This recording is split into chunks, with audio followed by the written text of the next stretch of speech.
welcome everyone. Today it's great to have Davit Tsitsko here, a very experienced serial entrepreneur from Georgia. Welcome, Davit. Hi, thank you. Thanks for inviting. Have you here, man. Do you want to tell us a little bit more about your background?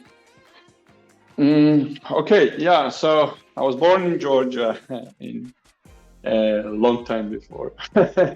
And I was growing up in Tbilisi, capital city of Georgia, during the wars and a lot of aggression around.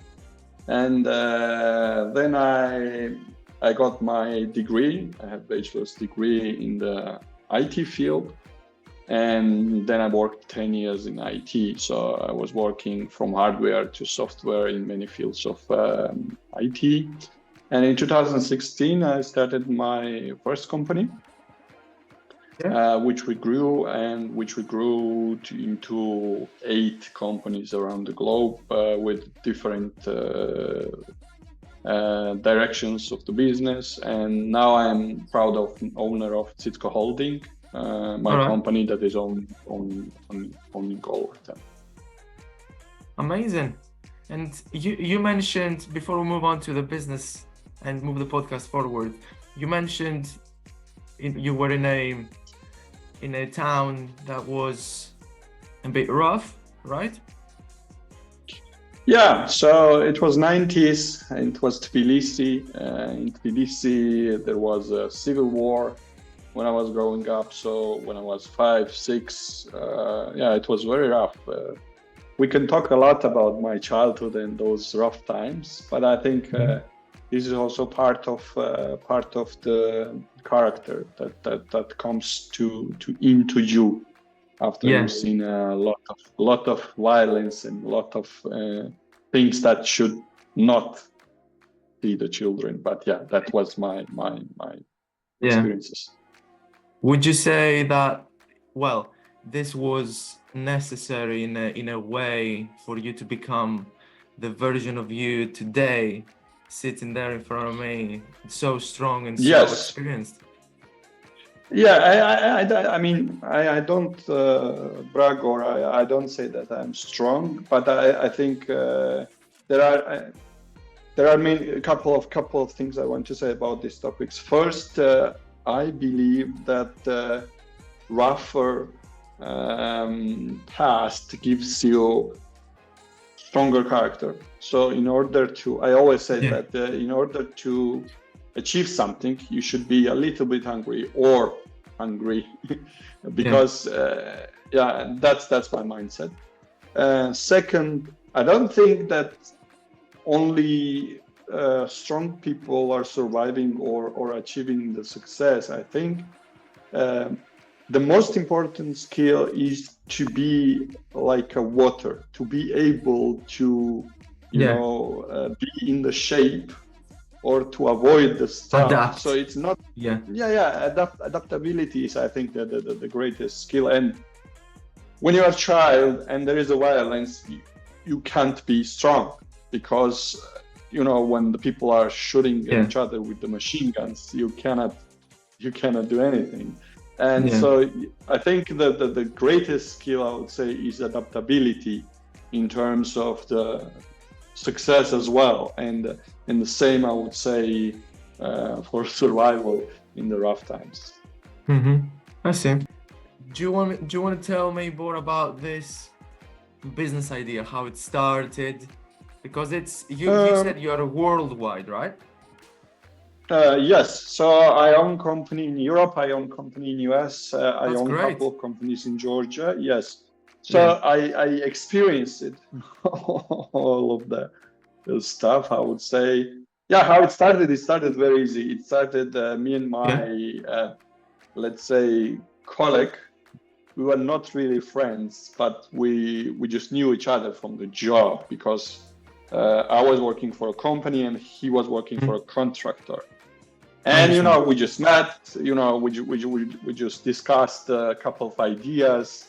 We were thinking about very innovative stuff. Well, let's do this, do that. And then we really realized that, okay, this duo can do something together, And those times in Georgia, company incorporation cost was 30 or 35 euros. And I remember we shared that. So basically we split it on half, and we started with, and we tried many things.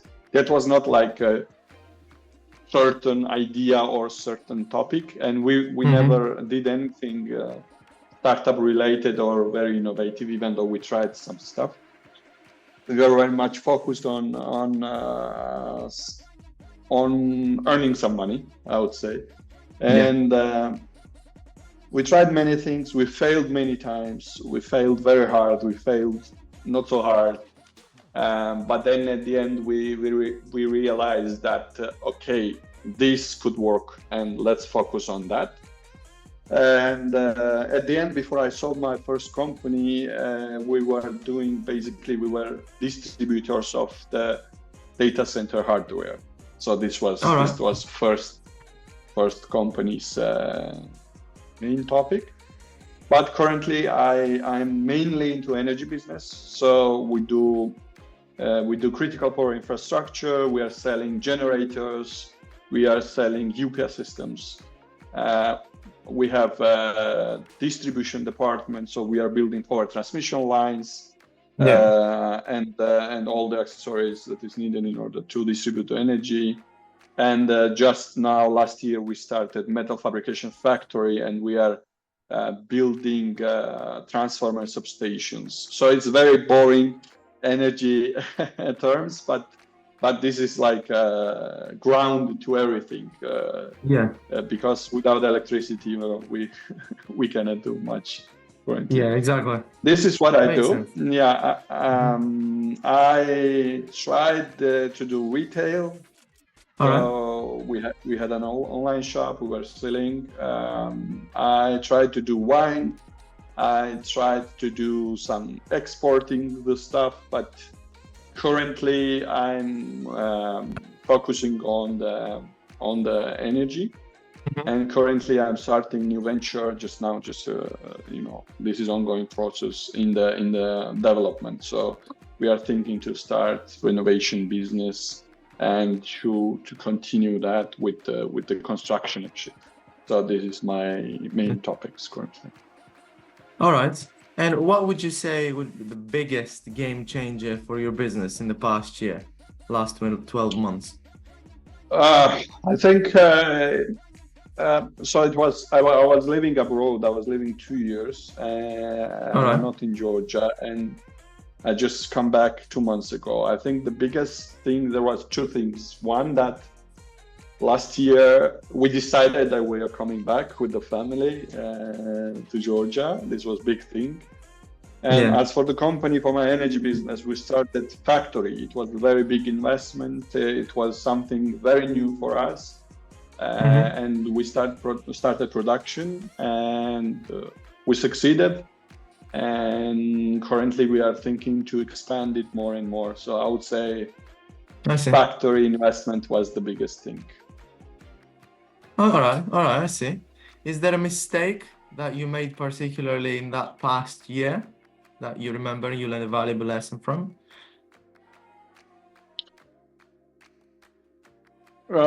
Okay, that's a hard question. From the last year, the mistake. There might be a lot of mistakes, but biggest mistake that I remember now is to sell my motorcycle. But all right, I don't know if that's related to the business. Is it? I mean, it can be. Yeah, it is. I just bought a new one, so anyways, it's sorted out. But I think 2 wheels and a motorcycle are like the most convenient transport in the world. So I'm into that 2 wheels lifestyle, I would say. Yeah. So you can go anywhere. But faster, convenient, easy, cheap, no parking problems, and so on. But I think, regarding your question, is it related with business? I'm trying not to mix my, let's say, hobbies with the businesses, because I think At some point with the business, you are just selling it. It's a business is just a resource in order to gain something, hobbies are something that is passion for you. So you don't want to sell it easily, or you don't want to, you want to be related with it. So that's my mindset about it. Yeah. I see. I understand.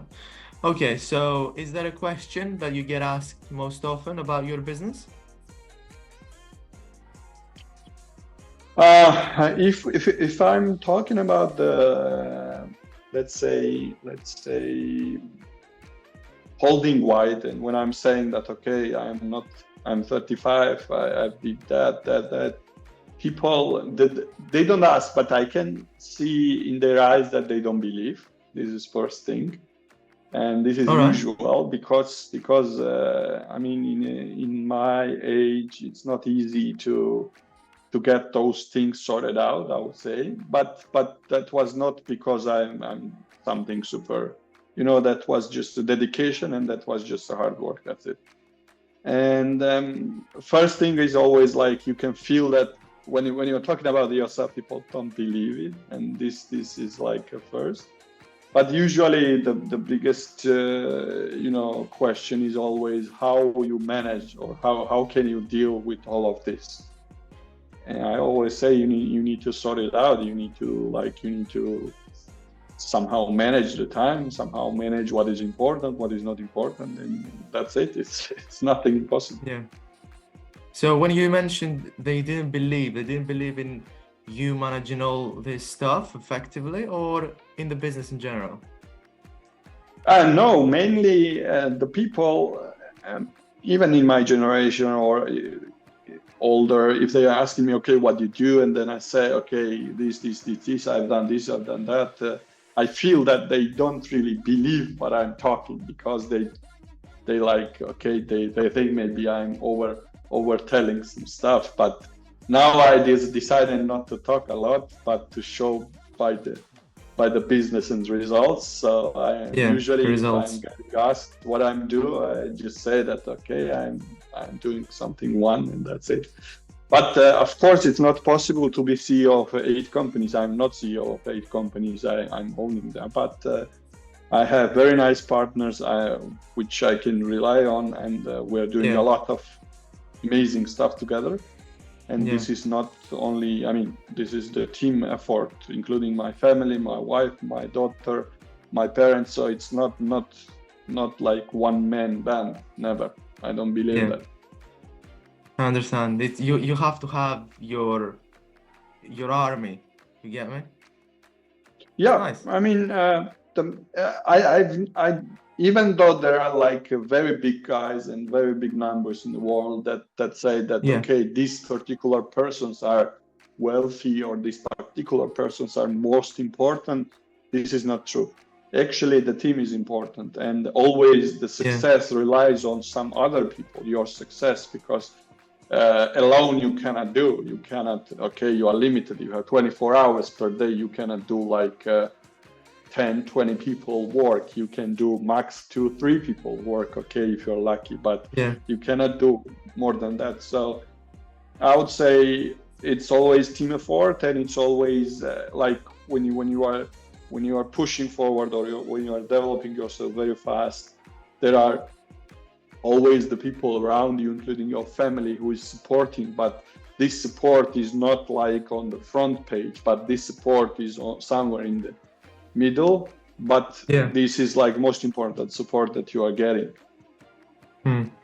That makes sense. Is there a piece of advice you would give to your younger self starting out as an entrepreneur?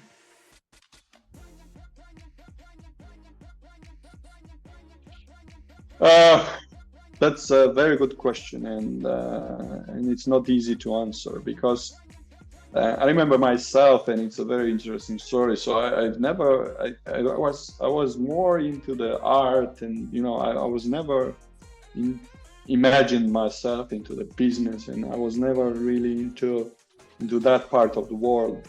But then I realized that at some point you have a choices, and this choice belongs only to you. So you need to decide what you want to do.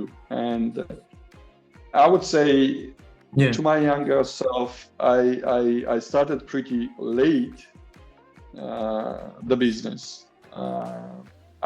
Okay, that was not so late, but I think the biggest advice I could give is that if you have started 2 years younger or 2 years before, that would have been much, much better. But I don't regret anything. That's my personality. I don't regret. That's the best. I always say that, this is the way you should cover and this is the way you should pass. And I think you need to have very broad set of the experiences in order to start your own business, because you need resources, you need contacts, you need many things in order to manage them. Exactly. All right, let's get into the bonus section now. So there I'll say a word or a phrase, and you must reply with the first thought that comes to your mind. One word if possible. Make sense? Okay. We're gonna elaborate. If something is controversial, then we can elaborate. I'm not just gonna leave you there and expose you, you know. Okay, no problem. So, first one. Entrepreneurship. There is like time ticking, like do I have 10 seconds to answer? No, there is no clock. You can just okay. First thought. Entrepreneurship. I would say fun. Nice. What about management? Responsibility. Startups? I think the dream is very good word for it. Fair enough. Mindset over skill. Mindset, definitely. Mindset. And last one, tech-driven strategies for growth.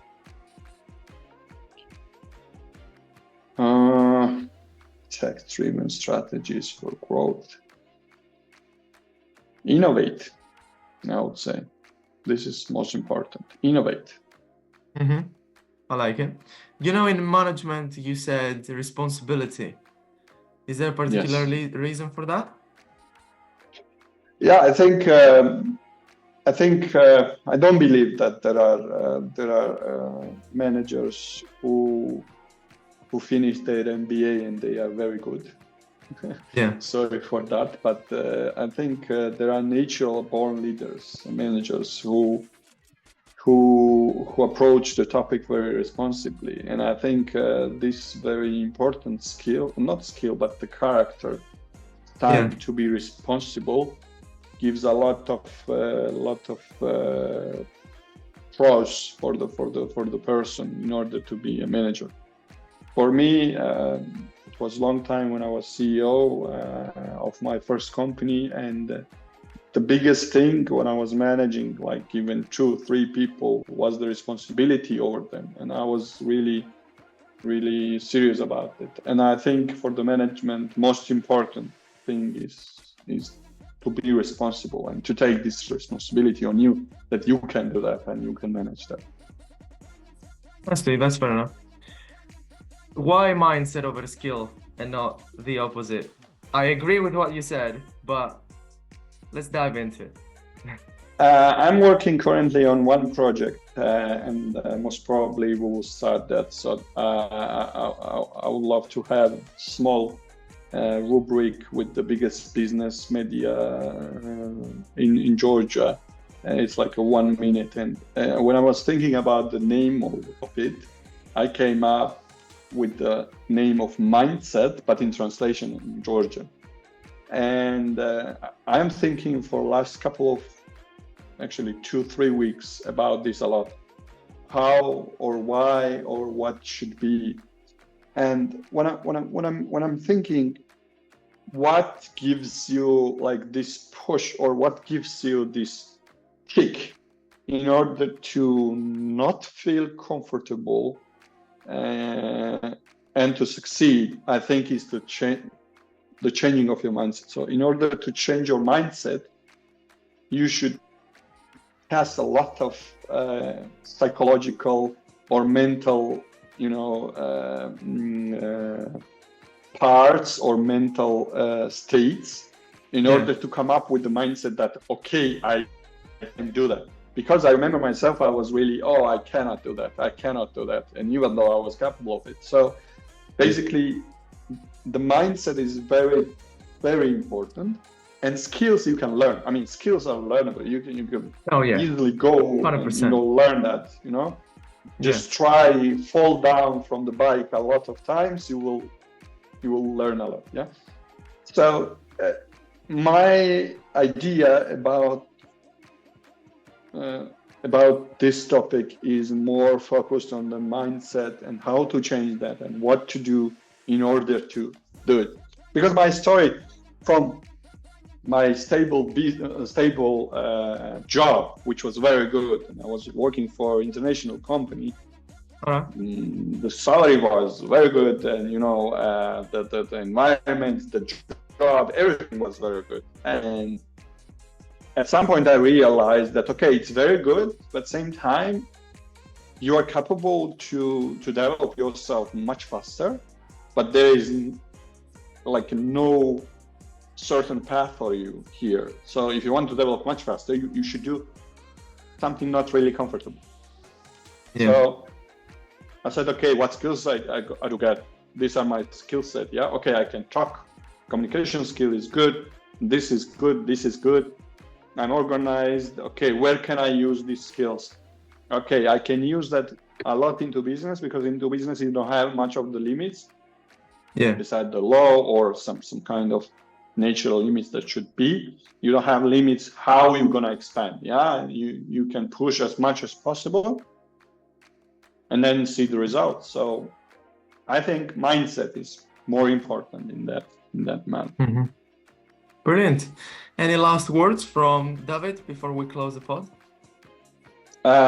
Thank you. In case, so I also have pro bono cases where I'm supporting startups and small and medium businesses. So I usually provide 1 hour per month free. It's not consultancy because I'm not consultant. It's just sharing the experiences. All right. And in case someone might be interested or someone needs that, reach me out with the Davit Tsitsko LinkedIn and feel free to chat. Brilliant. Thank you so much for that. That was Davit Tsitsko, ladies and gentlemen.